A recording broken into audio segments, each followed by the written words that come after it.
Museum of Racing has recognized and honored the achievements of those horses, jockeys, and trainers whose records and reputations have withstood the test of time in the great sport of thoroughbred racing. This class is no exception, itself representing over 6,100 weddings, exciting thousands of fans for more than a century. Ladies and gentlemen, welcome to the 2011 National Museum of Racing's Hall of Fame Induction Ceremony.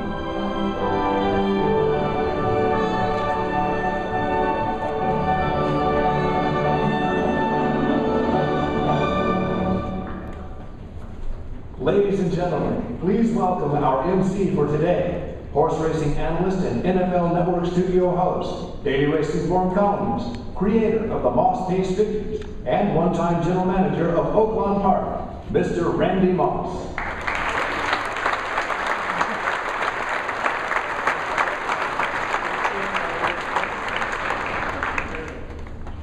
You hear me? All right, thank you very much. Welcome to the induction ceremonies.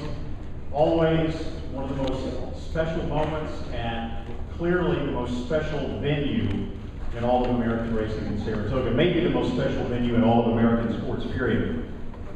In the TV business, I'm usually limited to about 20 seconds, and then they say, get out of the way. So indulge me for maybe 2.5, 3 minutes of your time. I'll try not to bore you too much. I am a big-time history buff, nonfiction kind of guy. And in researching the Racing Hall of Fame last night, I came across some tidbits that hopefully a hardcore racing audience will appreciate. We all know how old Saratoga is. Saratoga Racecourse ran its very first race 1 year, 8 months, and 11 days before the assassination of President Lincoln. The Travers Stakes this year will have its 142nd running. By contrast, the Racing Hall of Fame was much slower out of the starting gate. This year marks the 57th induction ceremonies. Back in 1955, the National Museum of Racing was in the process of moving from its location at the casino, I believe it was the Canford Casino downtown, to its present location on Union Avenue. Museum President Walter Jeffords Sr. announced that year there would be the creation of the Hall of Fame. The new museum opened in August, and later that month, the very first Hall of Fame inductees were enshrined. It was a private ceremony, a very small ceremony at the museum, very much unlike the kind of event that we see here today. The directors of the museum had made the decision at that time not to include owners and breeders and other contributors to the sport, but to limit the Hall of Fame inductees to the horses, of course, and to those people who had spent the most time with the horses, the trainers and the jockeys. That limitation continues to this day. At that point, obviously 1955, the Hall of Fame was in a serious catch-up mode. There had been roughly a century and a half of organized American racing. So almost all of those inaugural inductees were from the 1800s and maybe the turn of the century.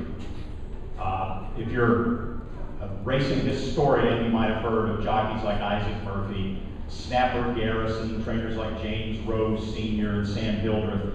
Of the 18 men that were inducted that year, only 3 were still alive at the time, including Earl Sandy, the legendary jockey, who just 2 years earlier was in desperate need of money and had tried to make a comeback at age 55, a very brief but unsuccessful comeback, winning only 1 race. The horses that were inducted that year were very heavy on Lexington. I'm talking about Lexington the horse and not Lexington the city. Here's what I mean. Lexington was one of the most famous of all American sires going back to the 19th century. If you've been to the Smithsonian Institution in the city, you might have seen the skeleton. The skeleton of the horse is actually on display. That's how prominent Lexington was. So of the 9 horses that were inducted that year in 1955, you had Lexington, obviously. You had 2 of his grandsons, Hindu and Salvatore. You had 3 of his great-grandsons, Domino, Kingston, and Hanover. You had 1 of his great-grandsons, that would be Ben Brush. You had his sire, Boston, who, like Lexington, went blind at an early age. Apparently, Lexington was blind for most, if not all, of his entire stallion career. And you had the beginning of the family tree, the daddy of it all, the very first major American-bred sire, horse that very few people in this room have ever heard of, a horse named Sir Archie. Sir Archie was such a big sire in the early 1800s. His offspring were so prevalent and so fast that pedigree experts feared that the future of the thoroughbred breed would be in jeopardy. The diversity of the gene pool would be in jeopardy. There were so many Sir Archies running around that Maryland and Washington, D.C. passed a rule forbidding any offspring of Sir Archie from running at their racetrack.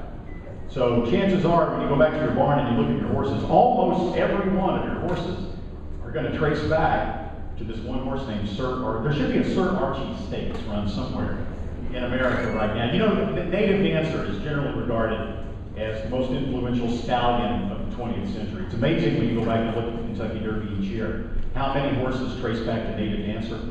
Sir Archie appears in Native Dancer's pedigree 10 times.